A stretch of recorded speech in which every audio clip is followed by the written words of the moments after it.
Love covers a multitude of sin.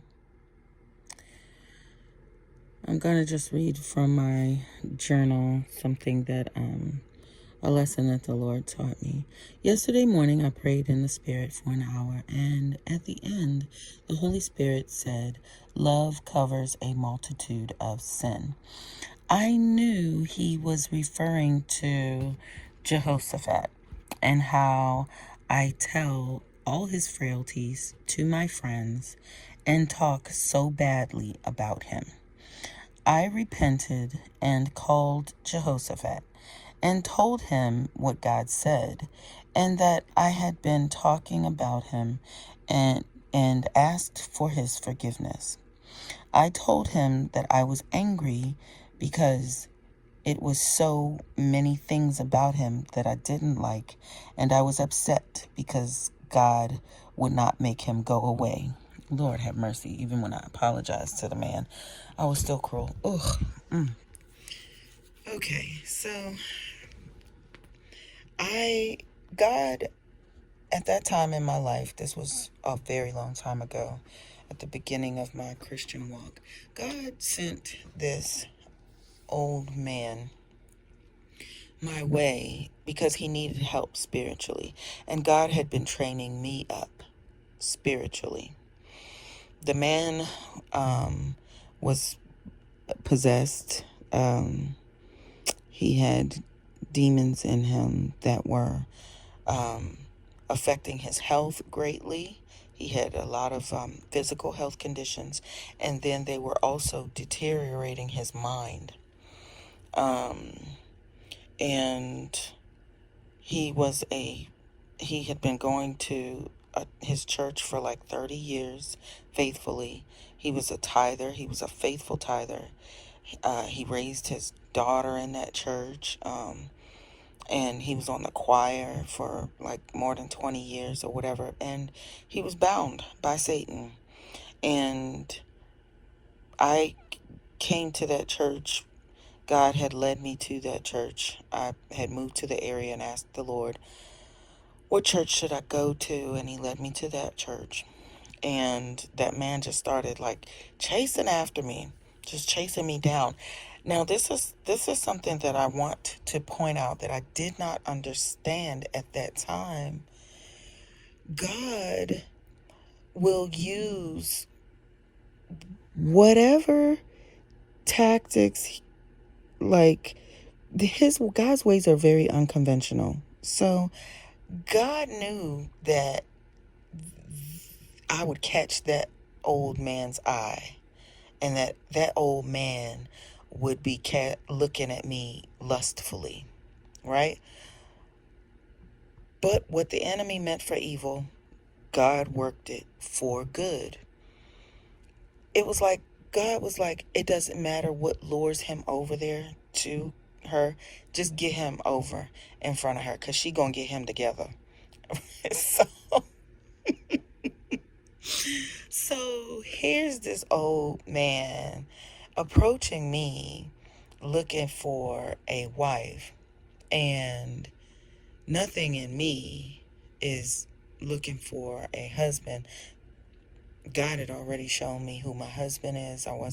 I never go to church looking for a man.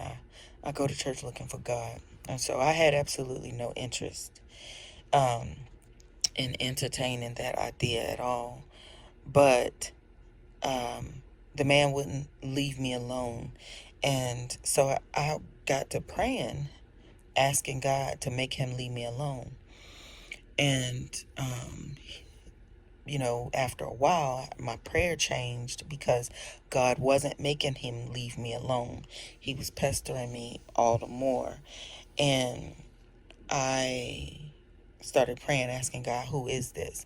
And God spoke to me, told me that the man was definitely wicked, and that led me on a journey.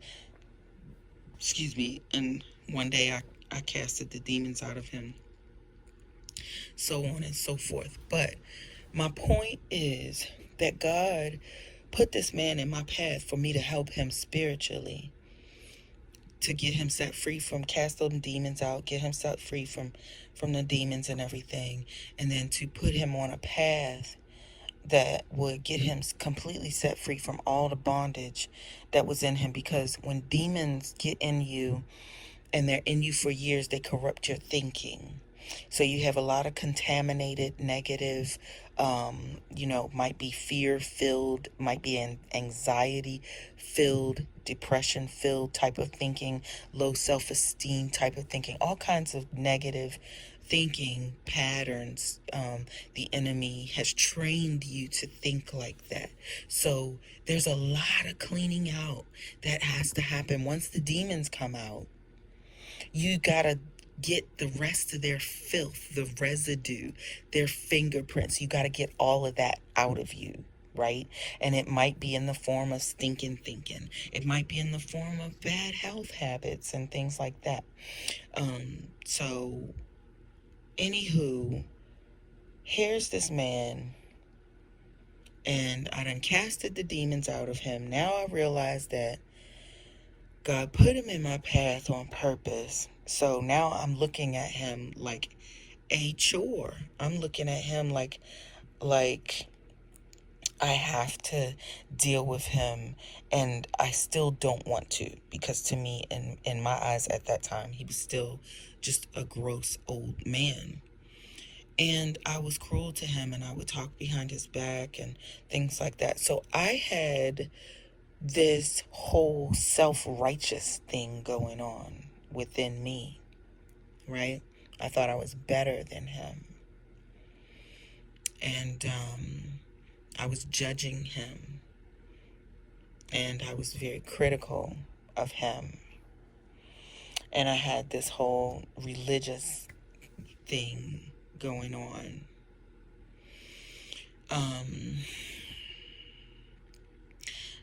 What I want to explain about this whole situation is God sends people to us for us to help them, but we must also realize that there's a lot going on with them that needs to be healed, that they need to learn from the Lord and all that kind of stuff. And their mentality might be messed up. They might be liars. Like this guy was going around telling people that I was his woman, or that he was going to marry me or something like that. And that might have been what he wanted in his heart, but it wasn't true. And even though I told him blatantly, bluntly, I'm not interested in you, I'm not going to marry you, I don't want to be with you, there's nothing romantic in me towards you, absolutely no, he still had his heart set on something else. And I don't know what he was saying to other people. He died shortly after, like that year that I met him and casted the demons out, and put him on a fast, and he got rid of all the strongholds that the enemy had on him, all the indwelling sin, all that kind of stuff, got him free from every yoke of bondage. And then he got baptized, and not long after that he passed away. But I don't know what he was saying to people. And afterwards, when I was hearing things, I couldn't believe like the things that I was hearing. And it upset me at that time. But I had a fragile ego at that time. And I was worried about what people thought. And I was worried about people thinking that I'm like, some kind of gold digger. I was worried about my image. I was worried about people looking at me like, oh, she's just some hoe that is after that old man for his money or whatever. I hated for him to come anywhere near me. I didn't want to be seen with him. I did, because he made me feel, I was so, it wasn't him making me feel like that. I was self-conscious. I was self-conscious. I was worried about what people thought. I was worried about people thinking that he's a sugar daddy and I'm a, whatever. But God put that man in my path so that he could get set free from all the demonic bondage that he was in. And God used his lust to get him in my path. Like, he knew that he was going to be attracted to me and be chasing after me. And so it's up to us, like, on your path to helping people, as you're helping people and as you're being used by God, don't get involved in their sin. Like, his lust issues and all that, that was his problem, and that was for him to deal with, and it was for me to stand in who I am, and my walk with God, and making sure that I keep myself from doing anything that's going to displease God. But you still have to keep yourself and your family safe. Like, you might have a heart towards children or something like that, and you want to adopt kids, or you want to open your home to foster children and things like that. Well, if when you step out to help people, you just need to make sure that you're inviting them into an environment where you're safe, and you're keeping yourself and your family safe, and you can also help them. You don't want to be emotionally immature, and then you say, "Oh, I'm gonna help a bunch of foster kids, or I'm gonna adopt a child," before you deal with your own emotional baggage. Get yourself free from every emotional trauma, and make sure that you are mature enough, through counseling and through prayer, asking God, is there anything that you need to deal with in your heart? Asking God, is there anything defiling your spirit?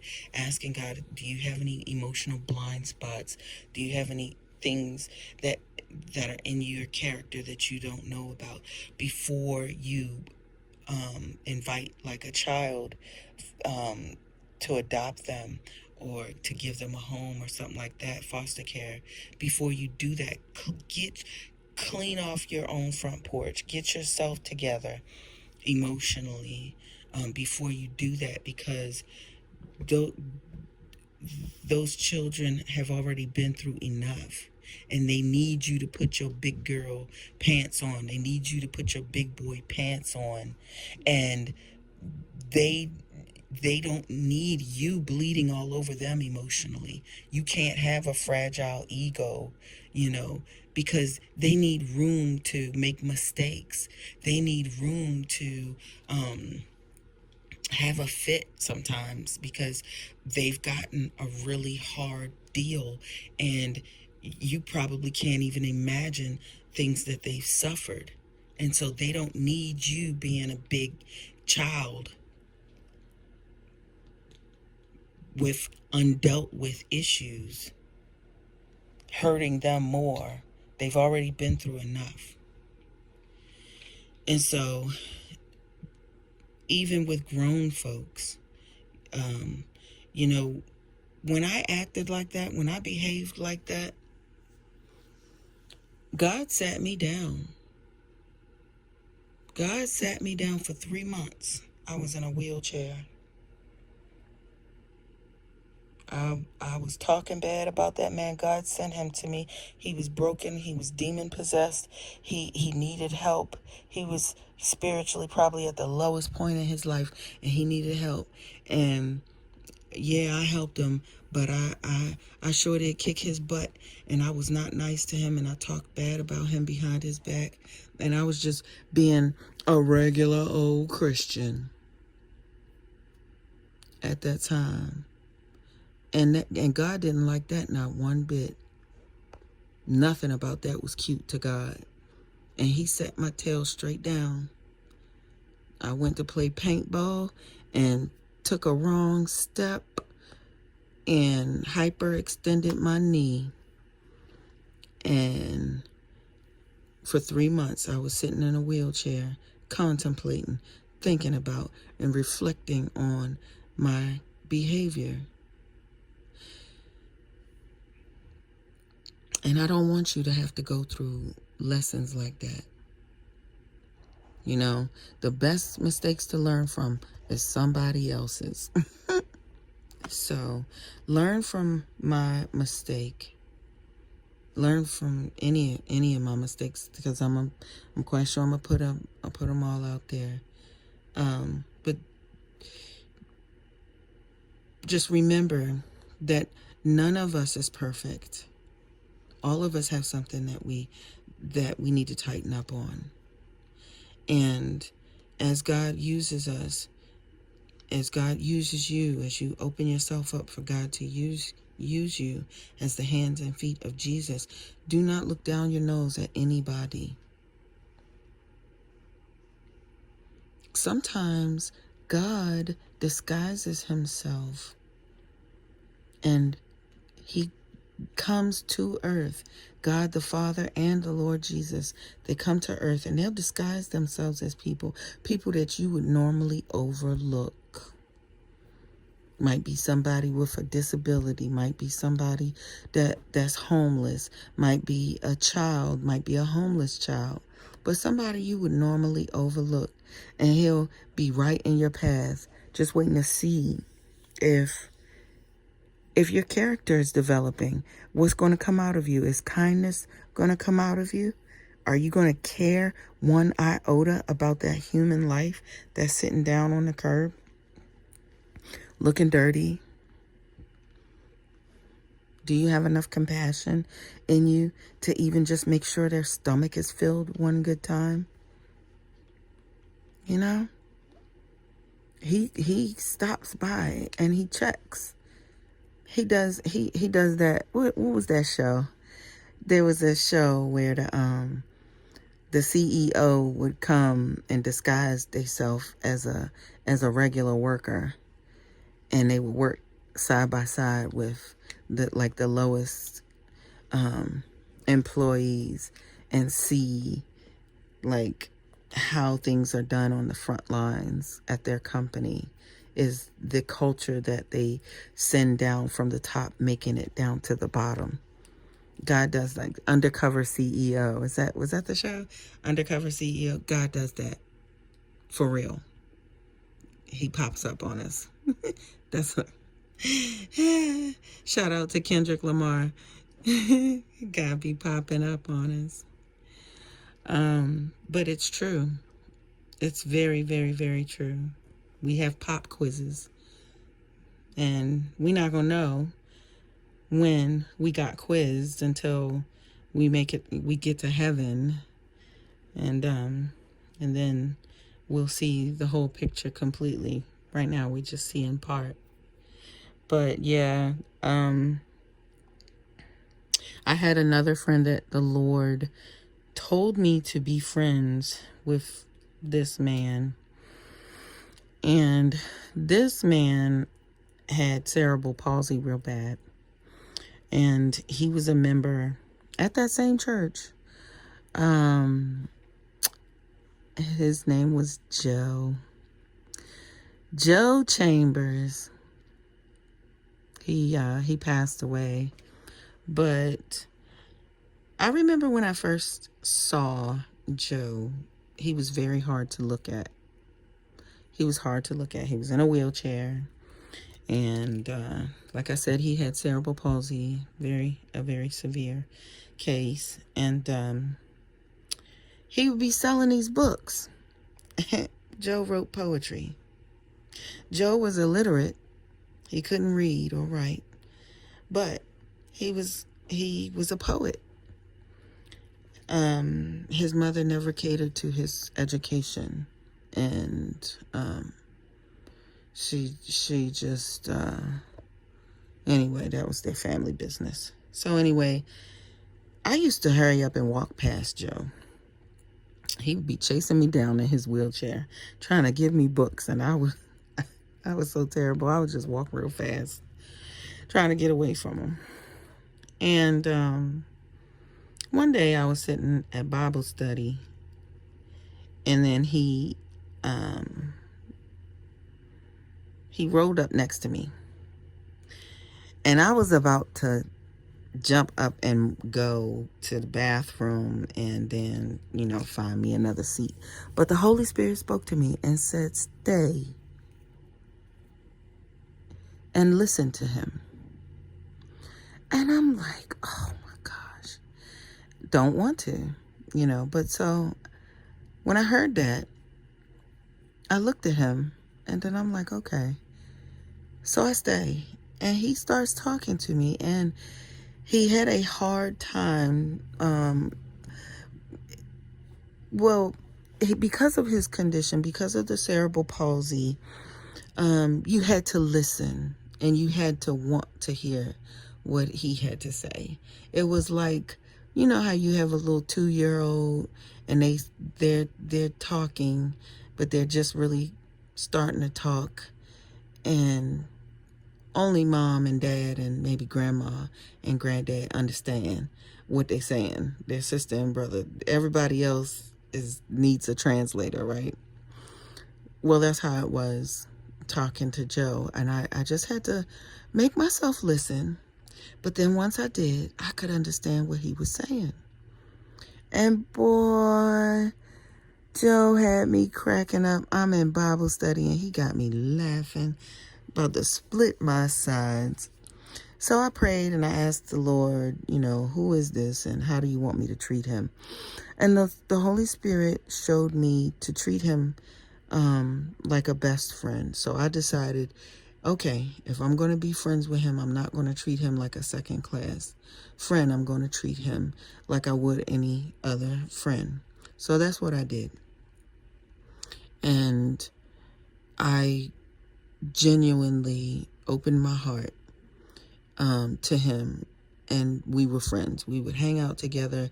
I helped him to get his independence.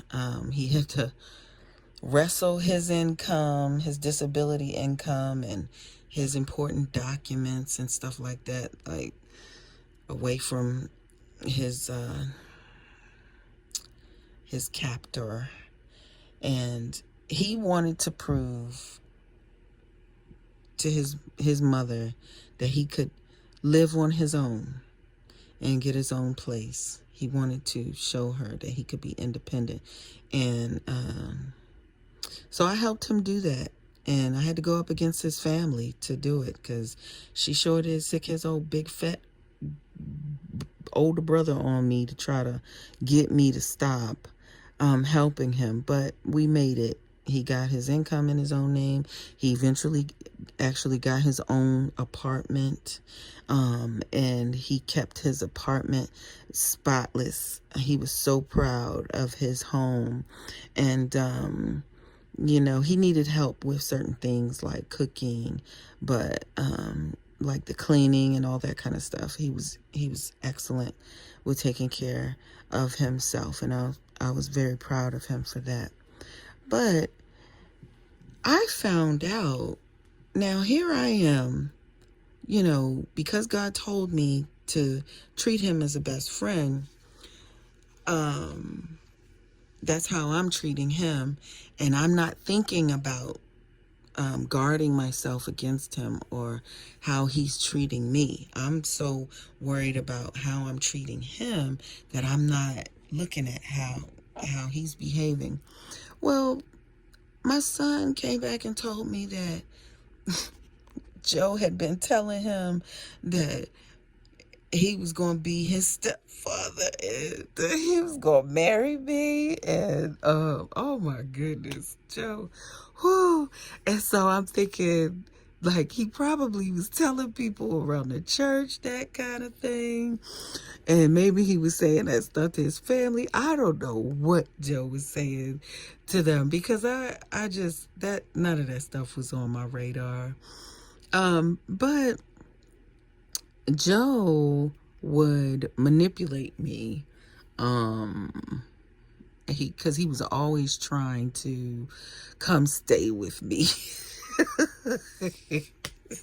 A little turkey. God rest his soul. But anyway, he would lie. He would lie. I remember he was staying with his sister for a time. And I was homeless at the time. I didn't even have my own place for me and my son. And he wanted to come and stay where I was staying. And he was staying with his sister. And he'll call me and tell me that his sister put him out. She took all his money. And she said that he had to go. And this and that and the other. So I come over there.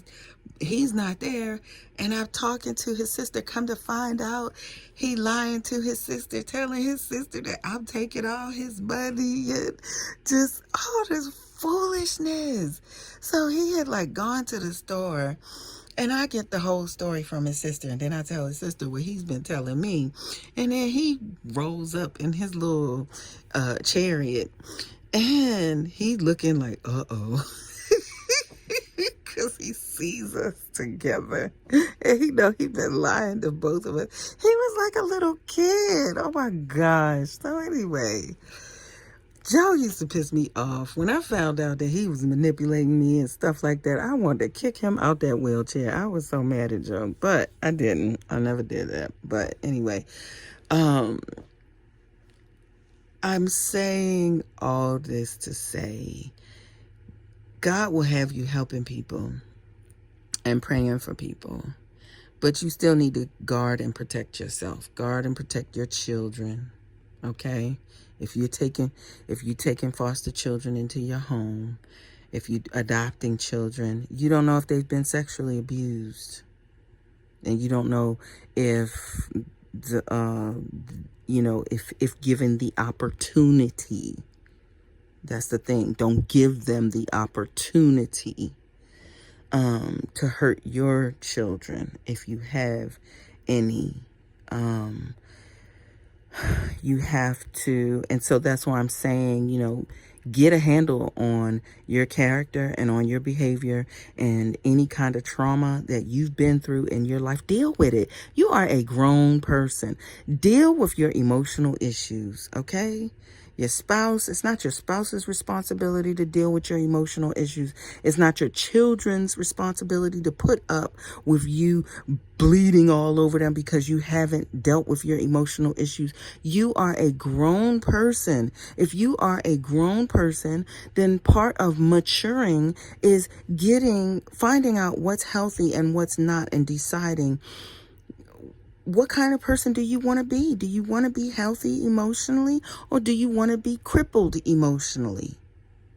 Do you want to go through your life emotionally disfigured? Like your spirit, your emotions is walking around here, looking like a burn victim because you never healed from your emotional damage.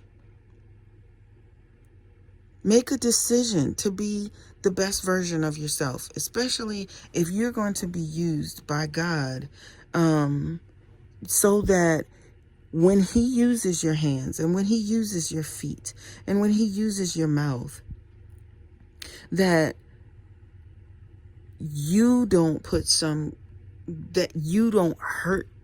the person that he's trying to help. Because the help that God is trying to give that person is between him and them. And nothing bad should rub off from you in that transfer. So I feel like part of being a good disciple of Jesus Christ is trying to be as clean a vessel as I possibly can, trying to be as good a conduit as I possibly can. So I'm constantly working on myself, just because I want to give God my best. And so that it means me looking at my behavior and me deciding, okay, I can be better than that. I can do better than that. Now, how do I do that? How do I get to better? And then actually doing it.